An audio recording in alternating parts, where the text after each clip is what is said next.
Salut tout le monde et bienvenue sur cette nouvelle vidéo LDA qui sera de nouveau consacrée à un entretien avec une spécialiste des concours et du coaching. J'ai l'honneur et le privilège de recevoir Delphine Vallet, la créatrice notamment du site La Pause Concours, mais également de Vallet Coaching. Pour ceux qui ne la connaissent pas encore, Delphine Vallet, c'est ça. Bonjour à tous et bienvenue sur la chaîne YouTube de La Pause Concours. Je suis Delphine Vallet. Alors, aujourd'hui, je vous propose de faire un petit point sur le déroulé très concret d'un oral de concours, épreuve d'entretien avec le jury. À chaque fois que vous pourrez ramener cette dimension de donc concrètement dans la vraie vie ça donne ça.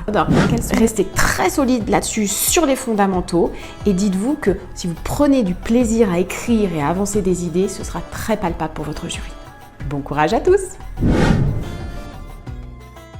Eh bien bonjour à tous et bienvenue dans ce nouvel entretien LDA qui va être consacré donc à rencontrer une nouvelle personnalité, un parcours, des idées, des approches liées à l'accompagnement des parcours professionnels.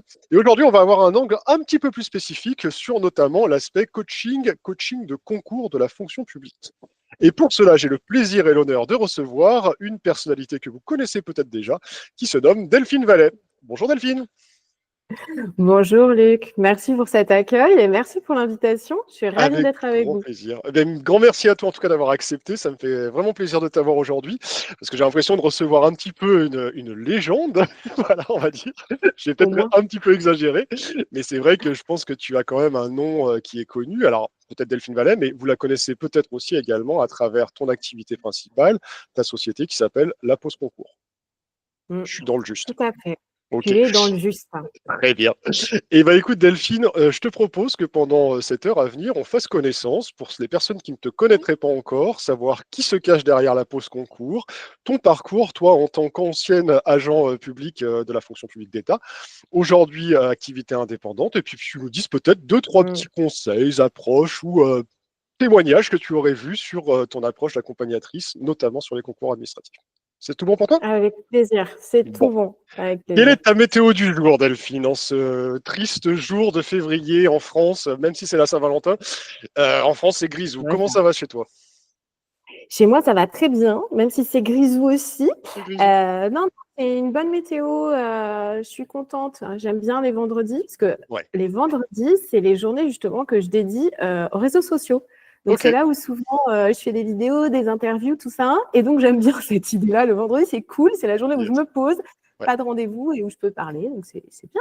Eh ben, c'est parfait. Donc, petit café, petit thé, on y va, on entame la discussion. Exactement. Alors, Delphine, si je demandais à ton entourage de me parler de toi, qu'est-ce que tu penses qu'ils diraient comme mots-clés te concernant? Si je t'en demandais 3, ce serait quoi qu'on dirait de toi? Pas facile. Hein. Je pense qu'on dirait, ouais, c'est pas facile. Surtout, tu sais, là, j'ai plein de types de personnes différentes, parce qu'évidemment, l'entourage, il est varié. Bien sûr. Mais je crois que la constante, ce serait dynamisme, au sens où, je suis quand même assez connue pour faire un peu toujours plein de choses en même temps ou pas. Je crois qu'il dirait adaptabilité, même si moi, je dirais pas forcément ça de moi, mais en tout cas, c'est ce que je peux renvoyer. Et puis, je sais pas, sympa, je crois. Sympa, tu vois. On est plutôt dans le bon, ça a l'air. En tout cas, moi, ça a l'air. C'est ce que tu renvoies à travers tes vidéos YouTube, donc c'est super. Bon, bah, du coup, Delphine, on te connaît à travers 3 mots-clés, mais est-ce que tu peux nous en dire plus sur qui tu es? Comment est-ce que tu te présenterais à quelqu'un qui ne te connaîtrait pas en général? Si je me présentais, en tout cas, sous l'angle un peu justement pro, je dirais que j'ai commencé ma carrière au sein de la fonction publique d'État, d'abord en tant qu'agent contractuel, parce que justement, à cette époque-là, je ne savais pas ce que je voulais faire.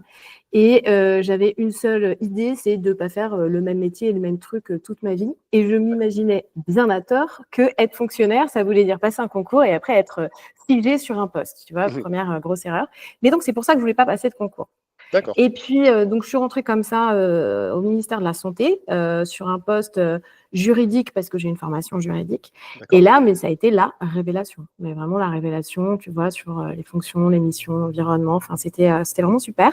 Et donc là, après quelques aléas, je ne veux pas être trop longue, je me suis dit, OK, je vais finir par passer des concours. J'ai passé des concours, j'ai rejoint l'IRA de Nantes. Et puis, j'ai continué ma carrière au sein du ministère de l'Intérieur. Et tout ça m'a pris à peu près 10 ans. Pendant 10 ans, j'ai fait des trucs différents, c'était super. Mais je crois qu'au bout de 10 ans, j'avais un peu envie de faire autre chose. Et Mhm. ça, je crois que c'est aussi une caractéristique de ma personne, c'est qu'il faut que je fasse d'autres choses. Ouais. Et puis, la vie nous a permis en famille de nous expatrier. Donc, je suis partie. Et c'est à ce moment-là que l'aventure entrepreneuriale a commencé. Donc, tu D'accord. vois, la deuxième grande étape, ça a été qu'est-ce que je vais faire, comment on lance une activité, hein, parce que quand tu es fonctionnaire et que tu deviens auto-entrepreneur comme Bien ça sûr. se fait pas du jour au lendemain, il y a pas mal de trucs à faire. Ouais. Et là, c'était un deuxième temps génial où franchement, je dirais table rase, tout est à faire, je connais rien sur rien, je sais pas monter un business, j'ai jamais fait de compta, enfin de trucs comme ça. Et j'essaie de mettre ça en place. Voilà, je le fais tranquillement et je le fais à ma manière, donc en faisant ce que j'ai envie de faire comme j'ai envie de faire. Ok. Et finalement, il y a un écho en face. Ouais. Et donc, c'est génial. Je commence à avoir des échanges, ça prend, j'affine, je me forme, etc. Puis ça nous amène quasiment à aujourd'hui, 6 ans après, où voilà, je suis à la tête de la pause concours et puis je fais ce que j'ai envie de faire Trop bien. depuis l'étranger. Donc, tu auras compris. Donc, tu vois, Depuis ma les- présentation, c'est quand même Ah très ouais. mélangé pro et perso parce que c'est vraiment hyper imbriqué chez moi, en fait. Ouais, bien Donc, sûr. voilà. Du coup, j'entends, donc tu as eu deux étapes principales, on va dire, de ton parcours jusqu'à présent, voire trois, Ouais. hein, avec ta première initiation, on va dire, dans le service public en tant que contractuel, ensuite, voilà, agent titulaire, Mm. et puis aujourd'hui, donc, en entrepreneuriat. Ouais. Bah, c'est plutôt chouette comme idée de renouvellement comme ça, donc ça fait partie effectivement de quelque chose que Ouais. tu as toujours voulu, ce souhait de changer. Est-ce que c'était permis quand tu étais notamment agent public? Est-ce que tu sentais que ça avait ce besoin de challenge, peut-être, de renouvellement qui était déjà exprimé quand tu étais agent public? Ouais, c'est une très bonne question. Je crois pas que je le pense en amont, tu vois? Je me dis pas, changer pour changer. Ouais, C'est juste qu'en fait, moi, je crois que ce que je préfère, c'est découvrir un truc nouveau, ouais. un nouveau challenge professionnel, un nouvel environnement de vie, et cetera. Mhm. De comprendre comment ça marche, de m'y adapter, de faire ce que j'ai envie de faire et une fois que c'est fait, que ça tourne, tac, j'aime bien aller, refaire un truc ailleurs, tu vois? Mhm. C'est pas changer pour changer, c'est juste que quelque part, je crois que je suis curieuse et puis ouais, j'aime bien me stimuler un petit peu. Ok, Et c'est ça qui m'a séduite quand, j'ai eu ce premier poste d'agent contractuel. C'est ouais. qu'en fait, bien au contraire, je m'imaginais que j'allais être, figée sur un poste et c'était fini. Et là, je me suis rendu compte que si je devenais titulaire, mais Ouais. c'était le champ des possibles. D'accord, C'est-à-dire qu'on allait m'autoriser à faire, des RH, du finance, du management et cetera, tu vois? Je d'accord. caricature à peine. Ouais, ouais. Ce qui est pas le cas quand tu es contractuel ou quand tu es dans le secteur privé, tu vois? C'est-à-dire qu'à l'origine, après mes études, j'avais vraiment donc plutôt un profil juridique. Ouais. On m'aurait recruté et on m'a recruté en tant que contractuelle sur des Mhm. fonctions juridiques. J'étais là pour faire du droit. Et d'ailleurs, je me souviens très bien quand, au bout de à peu près 3 ans sur mon poste, tu vois, je leur ai dit: «Bon, bah, super, mais j'aimerais bien faire autre chose». Enfin, j'avais vu un Ouais. petit poste, là, de chargé de mission politique publique qui me branchait. On m'avait dit: «Bah, ouais, mais enfin, Delphine, c'est un poste titulaire, tu vois? Toi, tu es contractuelle pour ce besoin spécifique sur ce truc-là», ce que je comprends, Ouais, ouais. aujourd'hui. Donc, tu vois, c'était vraiment, là, le statut m'a vraiment, je me suis dit: «Non, mais ça me correspond à 300% en fait. C'est Le génial, statut c'est t'a ce qui ouvert va des me portes, permettre en de fait. faire ce». Ouais, ouais. Complètement, c'est ce qui va me permettre de D'accord. faire ce que j'ai envie de faire.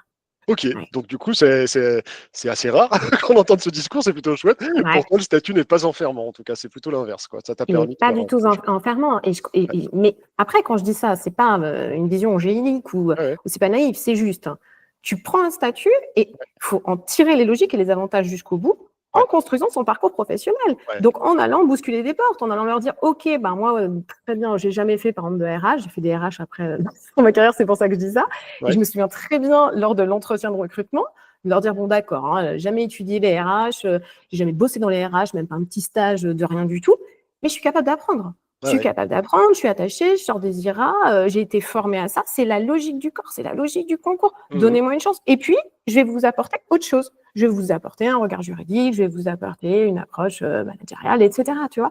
Ouais, ouais. Et je dis pas que tout le monde l'entend, mais les gens l'entendent. Hein. Ouais, Moi, ouais. je crois que Ouais, quand on construit son discours et qu'on ose toquer à la porte en disant bon, d'accord, je suis peut-être pas le mouton à 5 pattes que tu cherches et j'ai pas tout fait, etc. ouais, Mais j'ai envie d'être là et je suis capable d'apprendre, ça marche, hein. Ça ouais, marche plutôt carrément. bien. Et du coup, Mmh. cette évolution, ce souhait justement de t'aligner sur des nouvelles choses, voilà, proposer, de construire ton parcours, tu l'as fait toute seule ou tu t'es fait accompagner? Comment ça s'est passé cette démarche? C'est quelque chose que tu as toujours souhaité intérieurement, ou est-ce que tu as eu un déclic en rencontrant peut-être, je sais pas, des CNC, des personnes dans les RH ou des mentors, tuteurs, etc.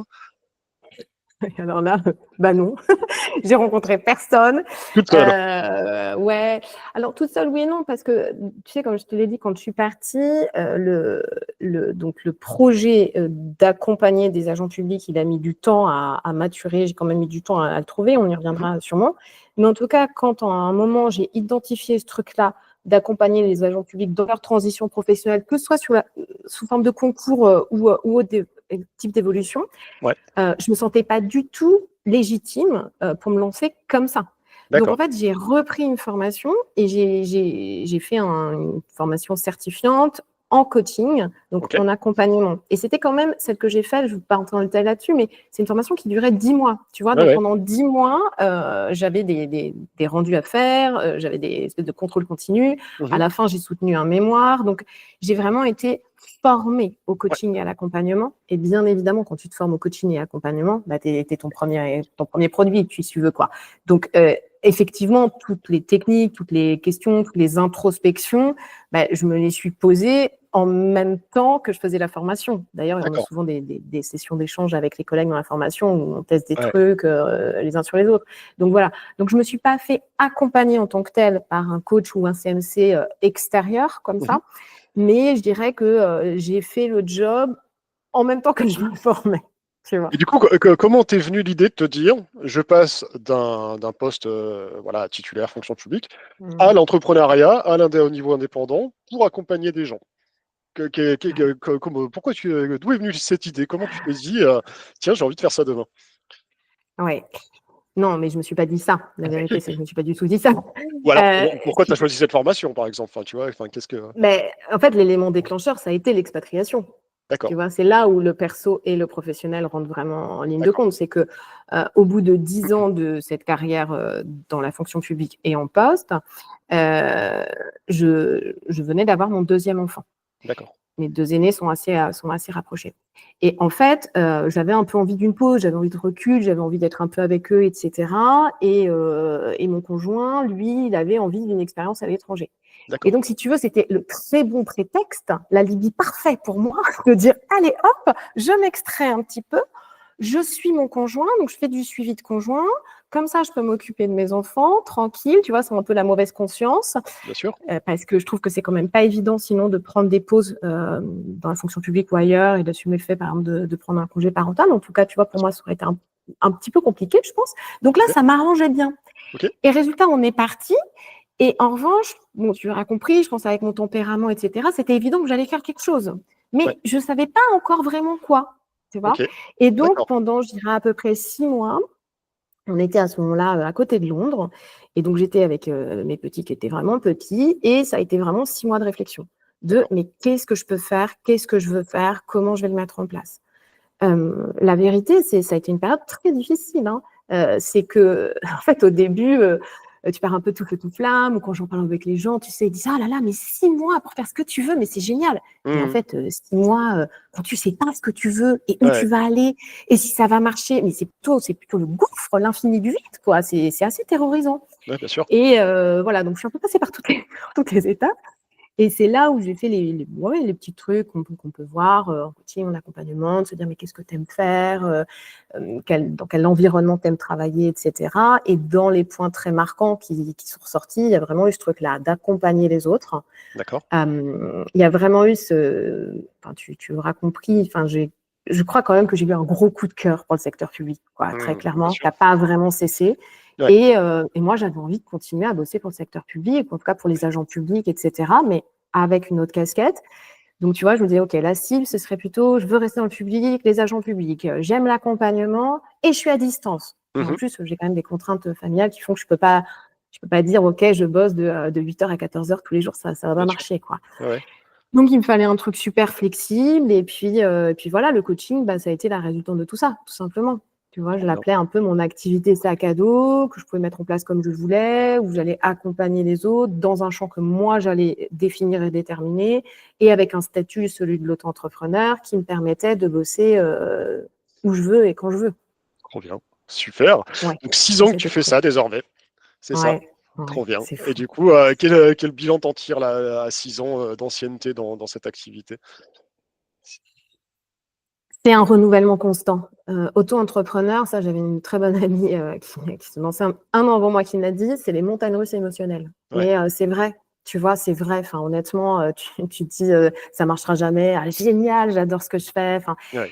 voilà, donc je suis encore complètement là-dedans. Pour Ouais. moi, je suis balbutiante, hein, je suis un bébé auto-entrepreneur. Tu vois, je commence juste ouais, à m'habituer aux logiques et à ce qu'il y a derrière. Et en même temps, tu l'auras compris avec mon tempérament, je trouve ça génial. Parce que Mmh. pour le coup, tu sais jamais ce qui va se passer Alors, derrière, donc globalement, ouais. c'est Ouais, bien sûr. absolument top. Donc ça, c'est sur le constat auto-entrepreneur. Je me suis rendu compte que moi, ça m'allait bien et que vraiment, ça me plaît. Et je crois que j'ai envie encore de continuer pendant quelques années. Mmh. Sur le fond, ça a été une grosse surprise. C'est-à-dire que tu vois, tu pars au début de ton constat sur toi, ouais, j'ai envie d'accompagner des gens, j'aimerais bien faire ça. Mais franchement, j'ai aucune idée de si ça va marcher, s'il y aura la réception en face, etc. Hein, je n'ai pas fait d'études de marché, hein, je me suis lancée comme ça. Bien sûr. Et puis, j'ai eu des retours super chouettes. Ouais. Et je continue à avoir des retours super chouettes. Et c'est ça qui me nourrit, qui fait que je continue. Voilà, j'ai la chance d'avoir ce métier-là où, en fait, je passe mon temps à être avec des gens et essayer de les accompagner pour mettre en place ce qu'ils ont envie de mettre en place, tu vois, pour grandir, pour évoluer, pour changer. Donc, c'est hyper chouette. C'est hyper chouette. Donc, Et voilà, d'ailleurs, le regard que je fais, c'est positif. je t'ai pas Oui, posé la pardon. question, mais est-ce que cette dimension d'accompagnement, tu l'avais déjà traduite d'une manière ou d'une autre quand tu étais agent public? Est-ce que tu étais formatrice, par exemple, ou Mm. tu étais peut-être mentor, tuteur, je sais pas, non? Ouais, tout à Ouais, fait. tout à Non, fait. c'est Ouais. ça où après, finalement, tu te dis, ah, mais en fait, il y a toujours eu ça. Ouais. Donc, effectivement, j'ai été formatrice interne occasionnelle quand j'étais au ministère de l'Intérieur. Et d'ailleurs, D'accord. j'avais en charge les formations d'accueil et d'arrivée des nouveaux entrants dans le corps des secrétaires administratifs. Tu vois. Donc, Ok. finalement, c'est vraiment ce côté-là, welcome fonction Onboarding. publique et acculturation, c'est ça. Ouais, trop bien. Après, j'avais aussi été jurée de concours Ok. parce que ça m'intéressait de voir de l'autre côté. Et puis aussi avec ce côté, enfin, je ne vais pas être cliché, mais tu vois, très bienveillant du jury. Tu vois, j'avais Mmh. envie d'être là aussi pour essayer de voir derrière la connaissance ce que la personne elle avait à nous dire et tout. Ouais. Ça m'avait bien plu. Ouais. Et après, vraiment la forme de révélation, ça a été sur mon dernier poste à la préfecture du Rhône, donc, où j'étais au bureau accueil admission au séjour. Donc, c'est un gros bureau Ouais. avec beaucoup d'agents et beaucoup d'agents de catégorie C, donc ont vocation à passer des concours.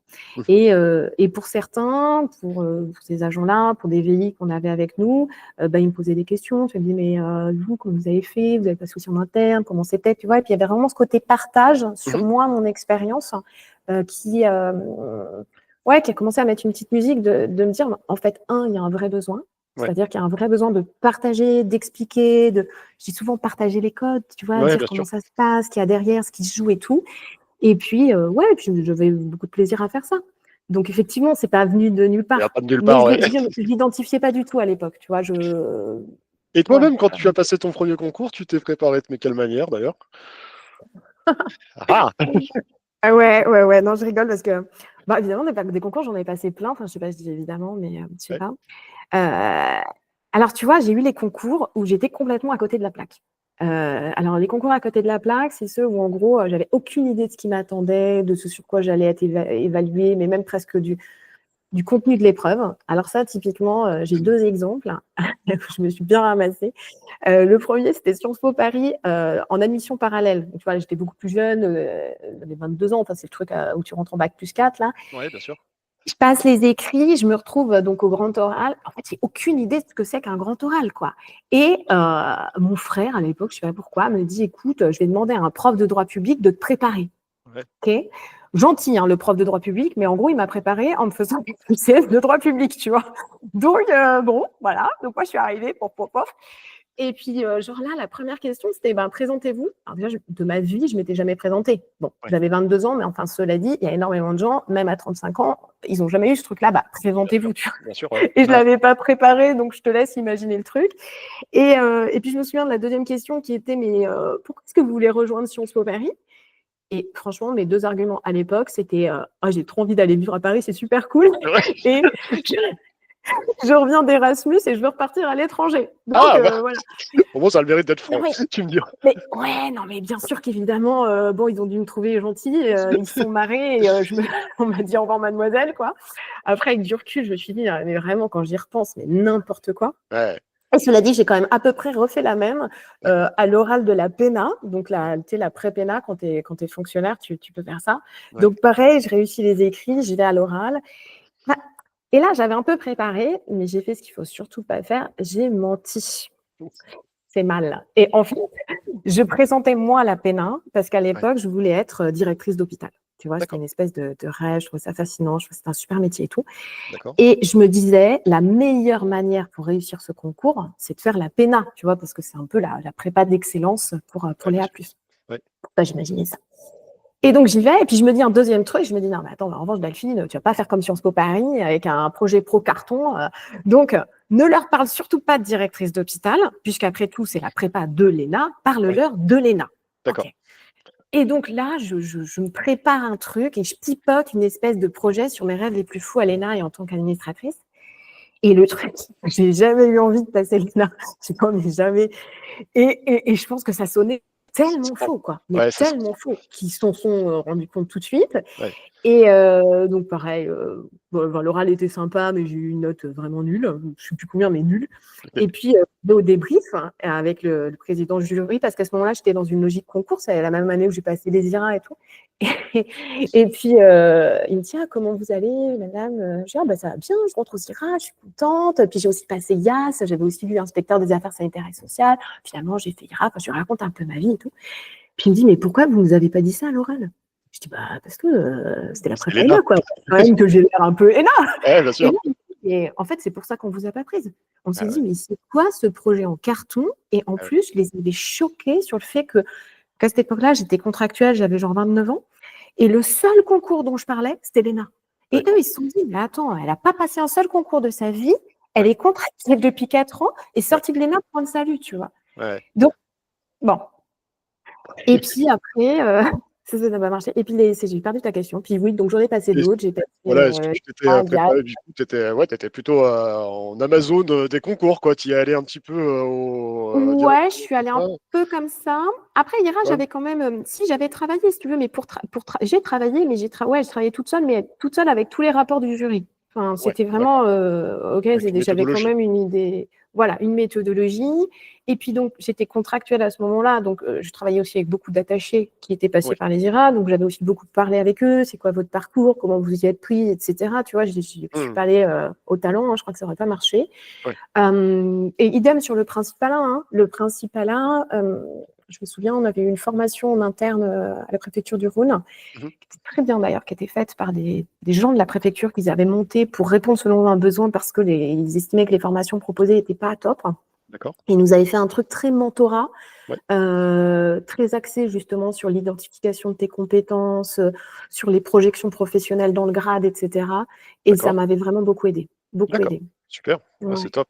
Bon, on y reviendra après, justement, sur les petits ouais, ouais, conseils, les petits tips que tu pourrais donner, toi, en tant que professionnel bien là-dessus. sûr. Et donc, tout ça, bah, écoute, c'est super intéressant parce que ça nous amène à ton activité, donc, aujourd'hui. Alors, j'ai creusé un petit peu tes réseaux et tout ça. Donc, je vois, en fait, il y a un peu deux activités en une, hein, si je dis pas de bêtises. Il y a à la fois la Mhm, pause concours, donc, qui est dédiée mhm. plutôt à la préparation à des concours administratifs. Et il y a Valley Coaching, si je dis pas de bêtises. Ou c'est vraiment la même chose, non? Ouais. Ouais, Non, non, tu as complètement raison. D'accord. Tu as complètement raison. Et c'est un des gros sujets sur lesquels il faut que je travaille, c'est que la D'accord. lisibilité est pas top. Euh, En fait, d'où ça vient? C'est qu'au début, donc je lance juste Valley Coaching, donc Ouais, tu vois, moi, et je me dis, je veux accompagner les agents publics d'accord. dans ce que j'appelle les transitions professionnelles, donc leur évolution de carrière au sens la plus large possible, que D'accord. ce soit par le biais des concours Ouais. ou que ce soit par le biais L'évolution. d'une recherche sur, mais finalement, qu'est-ce que j'ai envie de faire? Tu Hmm, vois, typiquement, des professeurs des écoles qui arrivent à un moment de se dire vers quoi je pourrais basculer, quelles sont hmm. les compétences que je pourrais mettre en avant, etc. Donc, Ouais, hors concours. d'accord. Et puis finalement, ce qui s'est passé, c'est que la branche concours a pris beaucoup plus de place Ouais, et a grossi beaucoup plus vite que les accompagnements individuels d'agents. Et donc, j'ai voulu identifier et créer un truc vraiment spécifique à ça, que j'ai appelé la pause concours. d'accord. C'est aussi parce que, pour le coup, sur les réseaux sociaux, ça commençait à prendre aussi beaucoup plus de place et de visibilité. Et je trouvais qu'une chaîne YouTube qui s'appelait La Pause Concours, c'était mieux qu'une chaîne YouTube qui s'appelait Delphine Vallée, tu vois. Enfin, je sais D'accord. pas. Après, peut-être que d'autres gens, comme en marketing, me diraient non, mais voilà, c'est le choix que j'ai fait à l'époque. Et donc, c'est pour ça qu'il y a vraiment la branche, la pause concours spécifique en coaching de préparation de concours et les accompagnements individuels personnalisés plutôt à vocation accompagnement des évolutions professionnelles vers ce que j'appelle Valley Coaching. Et dans D'accord. les faits, je fais aussi parfois des accompagnements individuels personnalisés en coaching de préparation de concours sur l'autre Ok. branche, tu vois. Donc, on peut venir te voir à la fois pour la thématique concours, ça c'est vraiment ton cœur, on va Ouais. dire, voilà. Mais on peut aussi éventuellement venir te voir pour parler d'évolution professionnelle, que ce soit lié au concours ou pas, hein, j'entends. Par contre, du coup, tu es spécialisé Exactement. uniquement agent public ou tu reçois Ouais. aussi des agents. Ok, que public. Non, mais c'est Alors, vrai. Hein. c'est depuis ou vers le secteur public. Donc, ça veut dire D'accord. que là, le phénomène que j'observe, si tu veux, qui est très récent, hein, c'est sur les 2 dernières années, Ouais. je commence à avoir de plus en plus de demandes d'agents publics qui veulent quitter la fonction Oui. publique. Bah Donc, oui. ça, c'est hyper récent, c'est les 2 dernières années. D'accord. Ce que je faisais jusqu'alors et ce que je continue à faire, c'est des agents du secteur privé qui veulent rejoindre la fonction publique, mais sans passer des concours. D'accord. Donc là, tu vois, on est sur contractuel ou des postes d'expertise ou voilà, et donc juste des gens qui ont besoin de savoir mais comment je m'y retrouve, parce que faut quand même avouer, Ouais, c'est pas forcément hyper clair. Où prendre les offres, quels sont les métiers. Ensuite, et souvent j'interviens là, j'ai un entretien, comment je le prépare, quoi. Tu vois, d'accord. comment ça Ouais. fonctionne, comment ça va fonctionner les entretiens, etc. Donc c'est Oui. vraiment ce truc-là, depuis ou vers le secteur public. D'accord. Ok. Donc logique de recrutement, d'employabilité, enfin des choses comme Ouais. ça, ces thématiques-là. Ok. Et du coup, Mhm. qu'est-ce qui définit donc l'approche coaching plus spécialisée de la pause concours ou de Valley Coaching? Qu'est-ce qui te spécialise dans ton approche? Comment est-ce que tu procèdes? Hmm. Mais en fait, si tu veux, pour moi, la grosse différence, c'est de partir du principe que c'est pas parce que tu as des connaissances que tu vas réussir un concours. D'accord. C'est pas juste en travaillant, en apprenant des trucs, voilà, aussi intelligent et savant soit-il, que ça va fonctionner. En tout cas, ça suffira pas lors de l'épreuve d'entretien avec le jury. Et ça, c'est vraiment ma grosse spécialité. Et pourquoi ça suffira pas? Parce que l'idée, c'est pas forcément de venir recruter des singes savants. Je dis souvent, c'est pas question pour un champion, quoi. Quelle est la Ouais. réponse à la question? Bif, je sais. Non, c'est vraiment d'arriver à montrer que on a compris ce qui nous attend derrière. Ça, c'est Mhm. vachement important, hein, tu vois, de se dire, je passe tel concours parce que j'ai bien compris que je pouvais être nommée là ou là, que demain, mon job, ça allait être ci, ça, mon niveau de responsabilité, etc. Ouais. Et ensuite, c'est d'arriver à montrer au jury que tu as déjà un certain nombre de compétences ou d'aptitudes pour le faire. D'accord. Et en fait, quand tu arrives à faire ce match entre je sais de quoi je parle, la cible à atteindre, je sais quelles sont mes ressources et j'arrive à m'exprimer de manière suffisamment claire pour que ce discours passe au jury, là, on commence à être bien pour pouvoir convaincre les personnes qu'on a en face de nous qu'on est à la bonne place et donc qu'on peut réussir. Et donc, le coaching de préparation de concours, c'est exactement ça. C'est d'abord avoir un petit temps, tu vois, où on va s'accorder sur OK, vous avez bien compris quel concours, quel cadre d'emploi, pourquoi, les métiers derrière, etc. Et tu sais, très souvent, hein, très, très souvent, pour toutes les voies de concours, hein, pas seulement pour les troisièmes concours ou les concours externes, c'est pas très clair. On Bien sûr. passe de concours, en fait, on imagine son poste ou le poste qu'on voit juste au bureau d'à côté, mais on ne se rend pas forcément compte qu'on peut être nommé dans un autre périmètre, dans une autre structure, sur des fonctions qui n'ont absolument rien à voir. Mhm. Et le jury, lui, il va regarder ça. Il va regarder un petit peu tout ça. Mhm. Et puis alors, après, il y a la dimension où on est très mauvais, enfin surtout, je trouve, en France, hein, parce qu'on ne nous apprend pas du tout à faire ça, c'est ce volet introspection. Quelles sont mes compétences? Qu'est-ce que je sais faire? Qu'est-ce que j'aime faire? Qu'est-ce Allô? que je peux vendre à un jury? Non, ouais, je disais, en France, on est très mauvais pour identifier nos compétences Ouais. et pour savoir en parler, pour le mettre en avant, tu vois, pour dire, je sais faire ça, j'aime Ouais. faire ça, j'ai envie de faire ça, je suis compétente pour faire ça. Et alors, ça, c'est extrêmement difficile parce que, on nous a jamais appris à le faire, voire on nous a pas trop montré comment le faire, voire encore pire, on nous a plutôt dit, pop, pop, là, calme tes ardeurs, quoi. Ouais. Donc, comment veux-tu ensuite arriver à un oral de concours et arriver à dire à un jury, voilà mes domaines de compétences, voilà ce que je sais faire, voilà ce que je me sens capable de faire, voilà ce que j'ai envie de faire. Et ça, pour faire émerger tous ces trucs-là, on va le travailler typiquement en coaching. Tu Ok. vois, avec des techniques de questionnement que j'ai appris lors de cette formation en coaching, etc. Il y a d'autres manières de le travailler, mais les outils du coaching là-dessus fonctionnent très bien. Et donc, l'idée, c'est de venir identifier ça. Tu te souviens, tout à l'heure, j'ai parlé de la cible à atteindre. Ouais. À quoi m'attendre, quel type de poste, quelles sont mes ressources. Et après, tu te doutes bien, on va juste croiser. Et une fois que ça croise, une fois que ça match, c'est ça qu'on va essayer de porter à la connaissance du jury. Donc, mes accompagnements, c'est ça qui t'entraîne à faire. Tu vois. Du coup, il y a une approche très systémique de la chose. Enfin, c'est pas que effectivement l'aspect épreuve, quoi. Tu vois aussi l'aspect très branché aussi recrutement. Tu parlais de pitcher, de savoir se valoriser, se projeter aussi dans un poste, voilà, dans un domaine. Et du coup, j'entends, il y a une dimension. Enfin, on est passé des concours très théoriques, enfin très voilà, et à une dimension beaucoup plus axée sur des parcours, des personnalités, enfin des postures aussi, enfin des choses comme ça. C'est vachement intéressant. C'est une évolution que tu as constatée, ça, dans les concours. D'ailleurs, c'est intéressant parce qu'on t'a parlé, voilà, on a tous les deux un certain nombre d'années dans le secteur public, donc on a connu les concours il y a un certain nombre d'années et les concours aujourd'hui. Est-ce que tu vois une évolution par rapport à ça, par rapport à l'approche Ah, mais je la vois à 300%. En fait, si tu veux, moi, ce que je fais, c'est juste la conséquence de l'évolution qui a été mise en place dans les concours.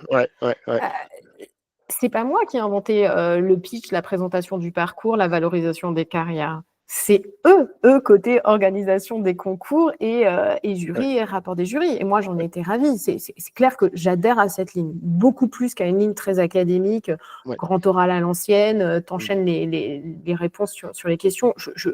Si tu veux, je trouve que c'est sûrement des gens qui ont des tonnes de savoir, mais ça fait pas d'eux des bons professionnels. Certains sont des bons professionnels, bien sûr, mais tu peux être une encyclopédie sur pattes et être un très mauvais manager, être humainement assez pourri.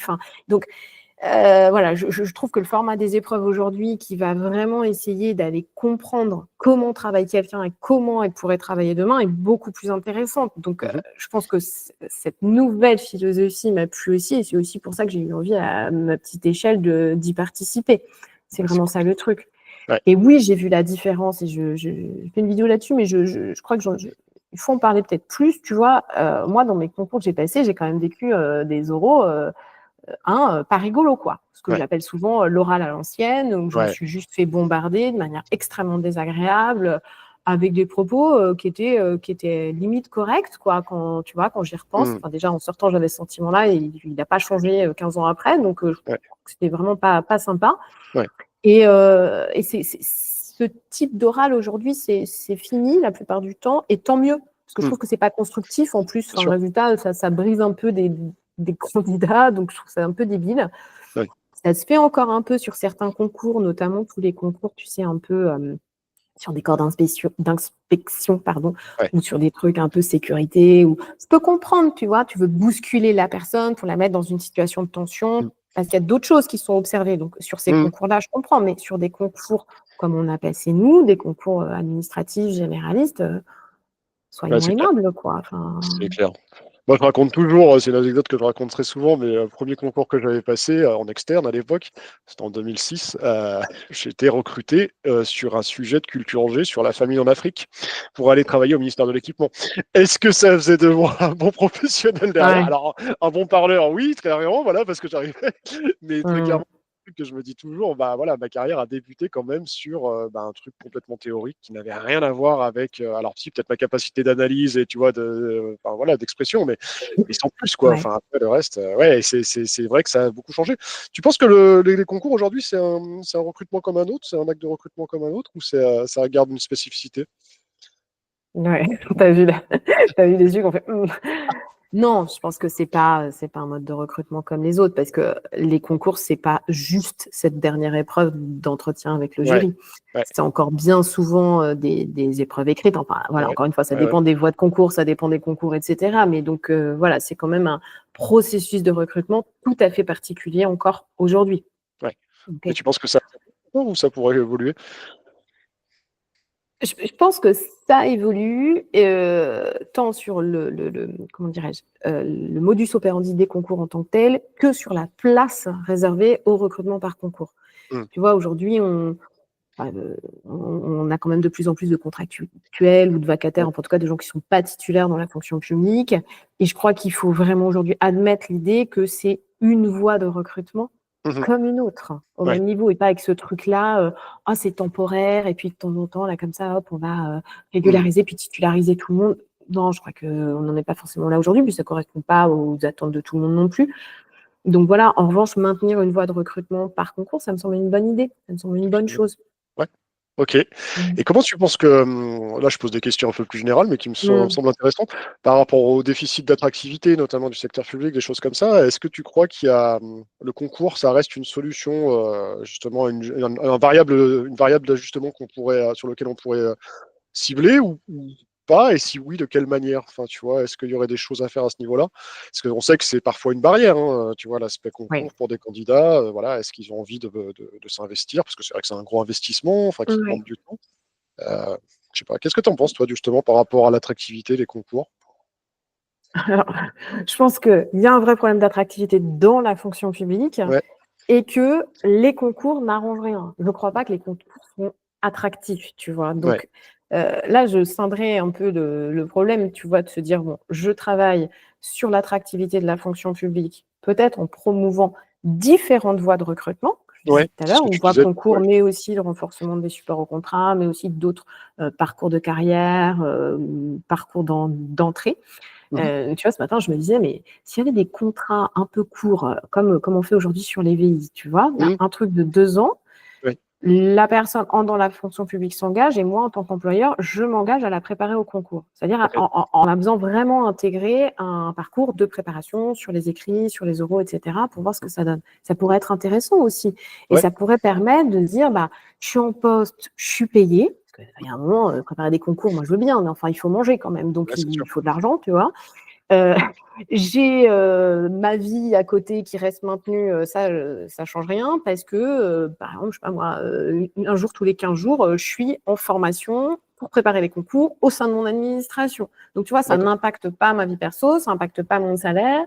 Et en même temps, derrière, je me dis, ça peut être gagnant-gagnant. Pourquoi pas réfléchir à des trucs comme ça, tu vois, Ouais. pour essayer d'être un peu plus flexible dans ces voies de recrutement. Et puis après, il y a un autre sujet, selon moi, qui est la question de l'attractivité du concours, peut-être l'attractivité, plutôt la pertinence des concours, la Mhm. pertinence des épreuves, Ouais. que tu Ouais, disais, ouais. toi, voilà, tu as passé des épreuves complètement déconnectées du métier, etc. Et Ouais. là, je crois qu'il y a là-dessus, il y a beaucoup de travaux et de réflexions, justement, qui sont en place aujourd'hui, qui réforment les épreuves. Tu vois, encore tout récemment, il y avait ce webinaire qui était vachement intéressant du MEAE, donc les affaires étrangères, qui a réformé complètement toutes ces épreuves. C'est la logique aussi de l'INSP, c'était la logique aussi des IRA. Enfin, je crois qu'on est vraiment dans une forme de simplification des épreuves, ou en tout cas d'épreuves qui sont plus proches justement de cette recherche de visée professionnelle, et qu'on s'éloigne un peu d'épreuves purement académiques. Ouais. Ouais, Donc, carrément. donc, tu vois, toutes ces réflexions, elles sont sur la table. Après, ça évolue doucement, ça prend du temps, et puis voilà, il faut laisser Faut les entendre. En tout cas, faire. c'est vrai que Faut les c'est un entendre. contexte qui existe, hein. Ça, c'est sûr qu'on peut Ouais, plus faire la technique de l'autruche, quoi, par rapport à ça. Et c'est vrai que ça en fait partie oui. aussi. Et c'est vrai que c'est intéressant ce que tu dis, ouais, ces démarches, ces nouvelles manières de faire, de recruter, d'intégrer, en fait, hein, aussi, et puis de faire découvrir. Je pense qu'il y en a pas mal là qui se développent. Je pense aux prépa talents, tu vois, aux Mm, mm, immersions, aux apprentissages aussi. Là, c'est des chouettes dispositifs. Donc, ok, ouais. bah en tout cas, bon, j'espère que ça va pas trop bousculer parce qu'il faudrait quand même garder un petit peu d'activité pour la pause concours, notamment. Et du coup, Ouais.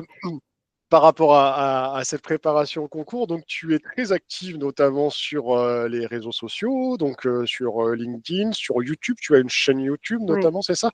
Donc Ouais. il y a beaucoup, beaucoup de vidéos. Je vous invite à aller les voir parce que vraiment, elles sont hyper intéressantes et je crois que tu as couvert vraiment l'ensemble des sujets ou une bonne partie en tout cas des sujets relatifs au Sympa. concours. Par contre, moi, je te dis bravo aussi pour l'exercice parce que tu arrives à couvrir l'ensemble des concours quand même. Et c'est quand même, c'est pas évident, quoi, parce que du coup, il y a quand même une diversité de concours dans le secteur public qui est, voilà. Donc, du coup, Mm. il y a quand même des thématiques générales que tu arrives à très bien recouvrir. Mais du coup, donc, toi, tu es spécial, enfin, tu peux couvrir n'importe quel concours dans l'accompagnement ou tu es plutôt spécialisé sur certains C'est parce qu'en fait, tu l'as compris, moi, ce que je fais, c'est l'épreuve d'entretien avec le jury. Ouais, Donc, c'est d'accord. une toute petite épreuve Ouais, qui est commune, effectivement, dans ouais, beaucoup de concours. d'accord. Et l'épreuve d'entretien avec le jury, quel que soit le concours que tu présentes, elle consiste en quoi? Un temps de présentation du candidat, de son parcours, de ce qu'il a fait, d'où il vient, de ce qu'il veut faire. Deux, un temps d'échange avec le jury. Ok. C'est pour ça que j'arrive à couvrir largement, tu vois, c'est que en fait, je fais pas de fond, comme on a dit tout à l'heure, je ne vais pas faire des petites fiches de cours, voilà. Je vais questionner ou amener la personne à se questionner sur sa démarche. Qu'est-ce qu'elle fait là? Pourquoi ce concours? Qu'est-ce qu'elle en attend? Sur quelle fonction elle se projette? Qu'est-ce qu'elle a à mettre au service de ce projet? Pourquoi, tu vois? Quelles sont ses compétences? Enfin, tout ce que j'ai dit tout à l'heure. Donc ça fonctionne effectivement pour pas mal de concours. Mais tu sais, je crois que j'ai pas épuisé le sujet. C'est incroyable. Je me suis dit moi-même tout à l'heure, parce que je postais. Donc là, aujourd'hui, il y a 92 vidéos en ligne. Ok, j'en sors une par semaine. Et en fait, il y a encore des milliards, j'en sais rien, mais plein de questions. Parce que comment je fais pour faire ces vidéos-là? C'est qu'en fait, je prends une question que je me suis posée, ou qu'on m'a posée, ou qu'on me pose, parce que maintenant, de plus en plus aussi, les gens me disent « ce serait bien de faire une vidéo là-dessus ». Je dis « ok, super ». Je leur pose régulièrement la question, tu vois, vous aimeriez bien que je parle de quoi et tout. Et donc, les gens, ils ont tous des petits besoins un peu spécifiques sur eux. Je me dis « ah, ok, ça, c'était pas clair, ça, je l'avais pas traité, ah, ça, super ». Tu vois, donc, j'ai une liste comme ça de plein de sujets à aborder. Parce que l'idée, c'est vraiment juste de se dire, si tu passes un concours, si tu passes un oral dans la fonction publique, si tu as une question, je veux essayer de te trouver la réponse. Et donc, en fait, ça pose beaucoup de questions. Mais le champ est vraiment très large, quoi. Donc ça, c'est chouette. C'est ça qui me plaît sur cette chaîne. C'est que c'est vraiment hyper simple. Enfin, tu l'as vu, je parle comme ça, c'est hyper simple. Je prends une vraie question de la vie de tous les jours et j'y réponds comme ça. Voilà. Ouais, mais comme tu disais, c'est dans les préparations. Il y a préparation et préparation de concours, quoi. Il y a des gens qui vont être très bien encadrés, voilà, qui vont être dans des institutions, des écoles qui préparent à ça. Puis d'autres, je pense, la grande majorité, qui vont faire un petit peu avec leurs petites mains et qui sont bien contents de trouver de la ressource. Et même pour des questions bêtes parfois, enfin qui peuvent sembler bêtes, en tout cas, c'est bien d'avoir justement quelqu'un comme Delphine Vallet qui en fait une synthèse, en tout cas. Et du coup, tu fais des synthèses, donc à la fois asynchrone, hein, donc avec ces vidéos sur YouTube, mais tu fais aussi des lives, hein, je crois, régulièrement. Tu fais des séquences interactives. Ouais, parce que vraiment, tu vois, une des premières choses qui m'a animée avant tout le volet professionnel, dont on a parlé tout à l'heure, tu vois, le côté business, structurer ce business, etc., c'était vraiment partager les codes. Ça, j'étais un peu choquée, tu vois, sur cette espèce de méconnaissance qu'il pouvait y avoir pour certaines personnes de « mais qu'est-ce qui se joue ?» Lorsque tu arrives dans cette pièce et qu'il y a un jury, qu'est-ce qui se joue en vrai? Et en fait, si personne ne te l'a expliqué, si tu viens pas de là, en gros, c'est un peu la grosse inconnue. Et je trouvais ça fondamentalement injuste. Et au début, quand je me suis lancée, c'était vraiment ça. C'était vraiment, non, mais il faut partager, il faut vulgariser, il faut communiquer. C'est aussi pour ça que je suis engagée dans des associations sur lesquelles, tu vois, je fais ces contenus-là de manière évidemment complètement gratuite, etc. Et c'est pour ça que j'ai mis en place les réseaux sociaux. C'était pour diffuser largement ces codes. Yes. Donc, je suis un peu perdue dans la réponse, mais donc, résultat, la chaîne YouTube, elle est née de ce constat-là. Ensuite, il y a eu la volonté, parce qu'il y a un besoin qui a émergé en face, en tout cas, on m'en a fait part de faire des lives tous les mois, donc tous les deuxièmes jeudis du mois, on aborde un sujet concours, idem, je pose toujours la question, soit sur Facebook, sur YouTube, ou soit sur les réseaux, vous voudriez qu'on parle de quoi la prochaine fois? Puis donc, voilà, les gens ont leur petit sujet. Et là, on se prend un créneau de 40 minutes, où je vais faire un topo, puis je vais prendre toutes les questions pour y répondre. Et puis, il y a aussi du contenu sur Facebook. Il y a une page, la pause concours sur Facebook, parce qu'il y a aussi des gens, tu vois, qui ne sont pas sur LinkedIn, qui ne sont pas sur YouTube et qui sont sur Facebook. Et là, on va partager des actualités concours, des conseils, des gens que je suis aussi, tu vois, des posts que je relais de LinkedIn sur Facebook pour les gens aussi qui ne le suivent pas. Et ça, c'est assez chouette aussi. C'est une communauté où aussi on se pose des questions. Tu vois, il y a vraiment des gens qui volontiers partagent leurs ressentis, partagent leurs problèmes, et puis j'y réponds, voire maintenant, je suis hyper contente parce que d'autres personnes commencent à y répondre, donc c'est une interaction que je trouve assez chouette. Et puis, ce que tu disais, il y a LinkedIn. Alors, LinkedIn, c'est sur mon nom perso, c'est vraiment Delphine Vallet. Donc là, c'est autre chose. Il y a parfois un peu de conseils concours, mais il y a plus des relais aussi sur des concours, sur des choses qui se passent, sur des rapports sur l'attractivité de la fonction publique, tu vois, des choses comme ça. L'idée, c'est d'avoir vraiment beaucoup de contenu gratuit à disposition. Parce que, tu vois, il y a des gens qui vont avoir envie de se faire accompagner de manière individuelle ou qui vont avoir envie de payer pour un accompagnement, qui peuvent payer pour un accompagnement. Et puis, tous les autres qui ne sont pas forcément là. Et c'est pourquoi pas partager quand même ce qui se passe? Enfin, Ouais, je bien sûr. pense que c'était pas très C'est logique. généreux, c'est chouette. Non, c'est bien. Et puis en plus, il y a cette dimension de Mmh. communauté, j'entends, qui est vraiment très chouette. Ouais. Voilà, et que c'est aussi comme ça que voilà, on se fait aussi un nom. Et puis on sent tu fais ça avec tes tripes, entre Mmh. guillemets. Voilà, c'est quelque chose qui te Mmh. porte. Donc, Mmh. du coup, c'est intéressant. Et donc, du coup, si on voudrait travailler avec toi, Delphine, sur quel biais on peut travailler? Donc, en coaching individuel, formation, quelle approche on peut avoir avec toi, du coup? Qu'est-ce que tu Eh ben, proposes? les deux, selon les besoins. Si on est sur quelque chose vraiment de transition professionnelle, tu vois, où je veux identifier ce que je pourrais faire, je veux identifier mes axes forts, mes ressources, etc. Là, on est plutôt, enfin pas plutôt, on est vraiment sur de l'accompagnement individuel, Ok, en séance de coaching, etc. d'accord, Ça, je le fais aussi beaucoup pour les questions confiance en soi, gestion du stress, d'accord, quel que soit le niveau de concours. d'accord, Et souvent, quand on passe des grosses épreuves, tu vois, sur des concours à plus ou des systèmes de sélection type Tourex, etc. Ben, il y a aussi toutes les questions de confiance en soi, de sentiment de légitimité, de prise de parole. Et là, il y a aussi des vrais besoins. ouais, Et bien donc sûr. ça, on le fait en coaching individuel. D'accord, Après, quand on est sur le volet préparation de concours, préparation des oraux de concours, bah, en fonction de ce qui arrange le mieux les candidats, il y a le support des formations en ligne que j'ai créées. Donc là, bah, c'est des capsules vidéo, c'est du e-learning. Alors, tu n'es pas tout seul, c'est toujours hybride. C'est-à-dire que même si tu prends la formation, bah, il y aura toujours les questions que tu peux me poser en direct. Il y a un groupe Facebook aussi qui est dédié aux apprenants, etc. Il y a aussi d'accord, certaines formations qui incluent d'emblée un coaching. d'accord. D'accord. Ok, Donc, l'idée, c'est vraiment juste de trouver, encore une fois, de trouver ta manière de travailler en fonction de ce qui te correspond. Et souvent, c'est des contraintes très temporelles, hein. mhm, Il y a des gens, ils ont besoin de bosser le soir, le week-end dans leur vie, enfin, j'en sais rien. Donc, le e-learning, ça leur va bien. ouais, D'autres, ils ont vraiment envie qu'on se parle en direct. Et puis, nos emplois du temps correspondent, parce que je travaille aussi avec des gens dans le monde entier. Donc, ouais, il faut que nos fuseaux horaires correspondent à peu près. ouais. Voilà, tu vois, il y a tous ces trucs-là qui rentrent en compte. Mais en tout cas, normalement, chaque personne trouvera une manière qui correspond à son envie, en tout cas. Enfin, ce que D'accord. j'espère. Donc tu peux t'adapter en tout cas voilà, par rapport à des besoins, tout ça. Ouais.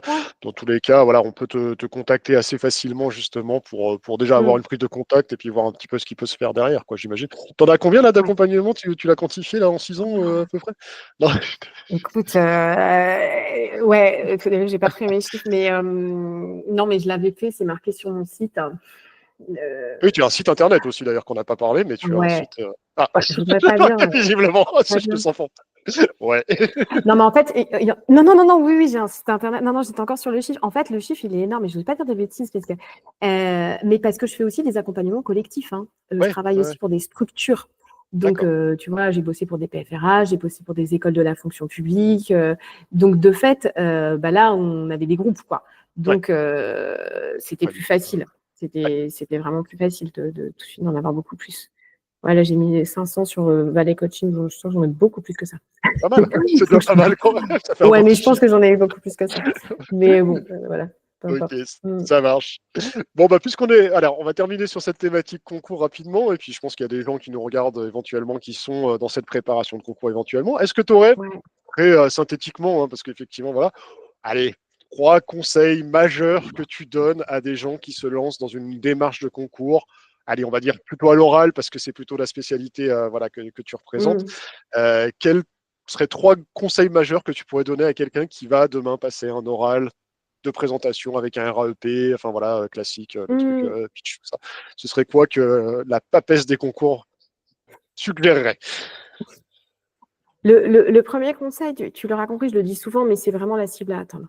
Ouais, C'est vraiment d'être extrêmement clair sur pourquoi ce concours, ouais, qu'est-ce que vous en attendez en termes d'affectation, en termes de fonction, en termes de mission, etc. Et ça, vraiment, trop souvent, je constate que c'est pas très clair. ouais. Et c'est quand même, faut se dire, un obstacle majeur.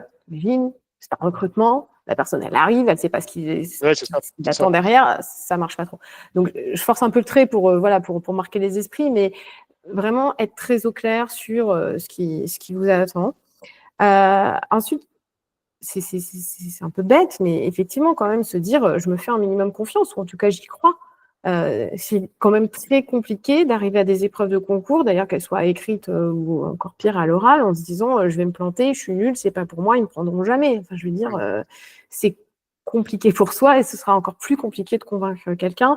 Donc, c'est d'essayer au maximum de travailler sur ce volet confiance en soi, d'identifier ses ressources, d'identifier ses réussites, se rappeler tout ce qu'on a fait de bien, etc. Et puis, peut-être le troisième conseil, quand même, le troisième conseil, il faut travailler, quoi. À un moment, il suffit pas pas au de se dernier dire, moment qu'on j'ai s'y met. envie et ça va marcher. Il faut travailler de manière régulière. Enfin, en gros, il faut se donner les moyens de réussir, quoi. Est-ce qu'on attend la date deadline pour envoyer le dossier REP ou pour le commencer Alors, si j'ai une question là qui est un peu bête, mais qui revient tellement souvent, est-ce Pas question qu'on de fait le bête, ça. dossier REP quand on a les résultats d'admissibilité? Mais oui, mais on le fait même avant. Mais On est bien avant, d'accord. mais vous inscrivez, vous faites le RAEP. Ah bah voilà, Non, non. Mais rappelons-le. d'ailleurs, ouais. Entre nous, tu as eu combien de versions, toi, sur ton dossier RAEP? Moi, j'en ai eu un bon paquet. Et les Voilà, premières on est fois que j'ai d'accord. passé un concours avec RAEP, j'ai fait effectivement cette erreur en me disant j'attends, de toute façon, ça sert à rien que je m'investisse, j'ai déjà beaucoup donné pour l'écrit. Maintenant, je me mets en rythme de croisière, j'attends. Et puis, si je ne l'ai pas, comme ça, ce ne sera pas du travail inutile. Bon, c'est une grosse erreur parce que dans tous les cas, un RAEP, en plus, c'est intéressant quoi qu'il se passe en fait derrière parce qu'on fait quand même un petit point sur soi-même et son parcours, c'est quand même plutôt cool. Et effectivement, je me suis bien planté derrière. Parce qu'en plus, c'était la deuxième année, je crois que c'était en place, donc c'était très récent. Et puis, c'était encore un peu mal. Voilà.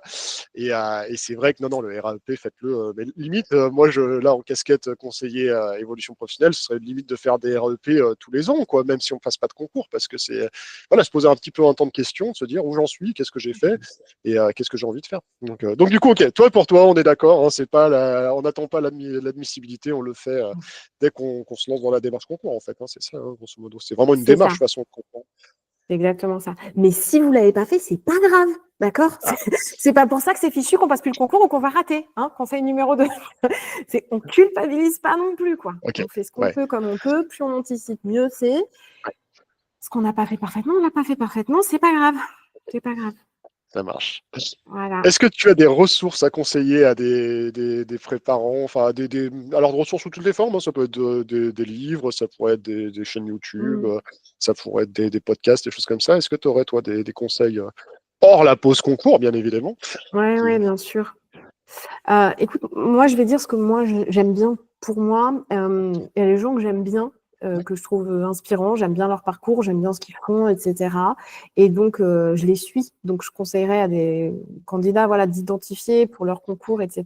Comme ça, des gens, des structures. Je pense à la fonction publique Mon Amour, que j'aime beaucoup. C'est un podcast et c'est super intéressant. Il y a des choses plus institutionnelles, les sites, je sais pas, fonction publique 21e siècle, enfin, tout ça top. Donc, suivez des gens comme ça, hein, des podcasts, des chaînes YouTube. Il y a des ouvrages, il y a ton ouvrage qui est sorti, qui m'a l'air très bien. Voilà. Après, sur les autres ouvrages, je les connais pas, donc je me permettrai pas d'en parler, je sais pas. Si, après, pour je trouve les ça écrits, intéressant alors là... la ressource, tu vois, plus générale, je trouve ça bien. Les podcasts, les choses comme ça, c'est plus ça. Ouais, les podcasts, la chaîne YouTube, les groupes, il y a des ressources sur des réseaux qui sont hyper bien, enfin, plus d'options pour ceux qui ne connaissent pas, c'est un Slack, c'est génial. Je ne sais pas combien il y a de candidats là-dessus, mais il y en a énormément. C'est du partage très bienveillant, donc voilà, c'est hyper chouette. Ça, c'est trop chouette, ouais. Ça, c'est vraiment quelque chose, moi, j'aurais aimé avoir en 2006-2007, qui n'existait pas. Voilà, il restait que des forums un petit peu obscurs à l'époque, voilà, où il y avait que des gens qui s'étaient plantés. Donc, forcément, parce que souvent, je pense que c'est un truc qu'il faut faire attention aussi quand on est dans une démarche concours, c'est de ne pas non plus tout prendre, parce que les gens qui vont souvent, à l'époque, en tout cas, qui allaient sur Internet s'exprimer sur ces sujets-là, c'était pour exprimer leur frustration ou leur colère. Donc, forcément... Il y a aussi aujourd'hui, il y a vraiment plein d'initiatives comme ça. Hein. Ambition publique de David, c'est vachement bien aussi. Enfin, non, il y a vraiment beaucoup de gens qui sont un peu comme nous, tu vois, c'est-à-dire qui sont vraiment fonctionnaires, qui sont pas aigris ou en tout cas qui ont juste envie de faire partager ce qu'ils aiment et de manière très généreuse. Et c'est chouette. Ouais, c'est clair. C'est chouette. Trop bien. En tout cas, merci Delphine d'avoir fait cet exercice. J'espère que vous connaissez mieux Delphine aujourd'hui. Allez, une petite dernière question. Dans 10 ans, la pause concours où Delphine Vallet, on en est où, à ton avis? Où elle sera Non, mais ça, c'est la question impossible. C'est trop dur. Non, mais déjà, si tu me demandes l'année prochaine, t'habites où, je sais pas 6 mois. répondre. Alors, qu'est-ce que tu veux que je te dise dans 10 ans? Alors, alors sinon, est-ce que tu as des projets à court terme ou moyen terme d'ailleurs pour la pause concours, pour valet accompagnement, enfin coaching, enfin, est-ce que tu as des projets à venir? Ouais, les projets, c'est sûrement d'améliorer, tu vois, cette communication. Moi, je trouve que je suis pas encore très claire, que tu vois, on me dit encore souvent, oh, c'était dur de vous trouver, etc. J'aimerais bien arriver à être plus, J'ai ouais, tapé quelque dans part. Google, je t'ai trouvé directement. Oui, mais parce que tu as tapé des mots, tu as tapé coaching peut-être. Oh, Qui je t'avais tape donné une coaching, palette. préparation concours? Hein. Ah, Ah non, ah non, non, oui. je t'ai trouvé assez facilement. T'es dur avec toi-même. Donc, en tout cas, non, Ok. c'est pas en tout cas ça. Un de mes Ouais. grands trucs, non, ça, excuse-moi de le rajouter, mais j'étais tellement contente, c'est le coup du CPF. Hein. Parce que je t'avais dit que Ah, c'était pas possible. Et maintenant, les formations sont éligibles au CPF. Et super. ça, pour moi, c'est une grande victoire parce que ça veut dire justement, pour les gens qui peuvent pas forcément comme ça payer, eh bien, c'est une prise en charge par ton administration, si elle accepte, bien entendu, si tu as les heures du CPF, mais ça, c'est hyper chouette. Et Trop donc bien. ça fait partie de toutes les choses que j'ai envie de développer, tu vois, toutes ces choses plus vers du gratuit ou de la prise en charge par ailleurs, ça c'est vachement important. Trop bien. Bon, bah, du coup, Voilà, Delphine, on peut te retrouver assez facilement. En tout cas, voilà, moi, je trouve. Si on tape Delphine Vallet, vous l'allez très bien, retrouver, la pause concours assez facilement. Donc, on peut te super. contacter via ton site internet, Oui, via YouTube, via LinkedIn, tout ça. via YouTube, Facebook, LinkedIn, contact@valleycoaching.com, le site internet avec le formulaire de prise de contact. Et puis surtout, faut pas hésiter.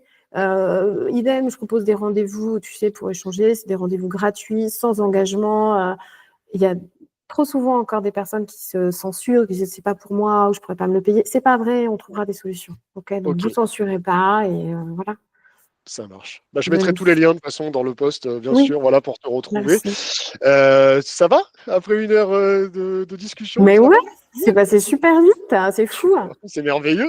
Je suis trop bavarde, je suis Trop bien. désolée, je crois que j'ai Ah un non, peu au trop parlé parfois. contraire, on est entre bavards, donc c'est très bien. C'est parfait. Bon, en tout cas, je suis ravi de t'avoir eu aujourd'hui, Delphine. Merci encore d'avoir participé, d'avoir accepté de participer à cet entretien. Avec plaisir. Voilà, hein, moi, c'est vraiment l'idée de faire partager des parcours, des profils que je trouve hyper intéressants, hyper valorisants. Vraiment, je vous invite à suivre Delphine si ce n'est pas déjà le cas. Voilà, je pense que ça s'est vu pendant l'enregistrement. Voilà, c'est quelqu'un de très généreux, de très dans l'échange, de très constructif.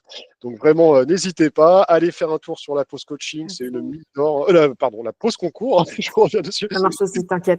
Voilà, c'est une mine d'or vraiment pour tout ce qui est préparation de concours. C'est de la vidéo, en plus, je trouve que ça a un côté quand même plus sympa que parfois des livres qui sont, voilà, quand on est fatigué, tout ça. T'as pas encore de podcast, hein, je crois, si je dis pas de bêtises. Podcast. Non, Eh ben bientôt, voilà, peut-être une idée d'évolution. je suis pas sûre là. Je laisse à ceux qui le font bien. Ouais, non, Bon, là, je me rajoute plus rien. Je ne me rajoute plus rien. 2025, c'est ça mon sujet, tu vois. C'est interdit de lancer un gros nouveau chantier. C'est ça non. marche. Bon, bah écoute, on en reparlera. Ok. Ouais, on en reparlera à la fin de En l'année. tout cas, voilà. N'hésitez pas. Merci à ceux qui sont restés jusqu'au bout pour avoir regardé cette vidéo. Merci beaucoup, Delphine. Et puis, moi, je vous dis à très bientôt sur LDA pour de futurs entretiens. Et puis, pour tout le reste, vous savez où me trouver si besoin. Salut! Merci beaucoup. Merci à vous. Merci, Merci, Delphine. Luc.